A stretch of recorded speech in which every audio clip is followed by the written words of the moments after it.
I'm Greg Sampson.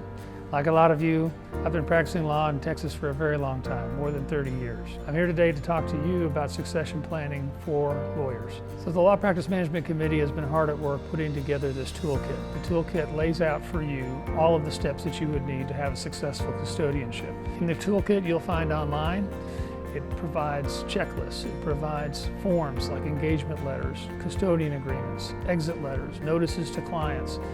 It also has a list of best practices, particularly for file management and for file destruction, which is a real difficult thing for a lot of small firms. All of these things are done with a mind toward what is proper and ethical under our professional responsibility rules. Obviously, the first step in the process is to appoint a custodian. It literally takes minutes. You can go on the Law Practice Management website under Succession Planning, and you will find a place where you can name a custodian, where you can then send a message to the custodian through the State Bar asking if they will serve. You can then visit with them about how that job would be done, and you can access forms and resources that we'll have available on the website for you to enter, for example, a custodian agreement with your custodian. That's the way you get started. Then there are a lot of other resources that we're providing through the toolkit.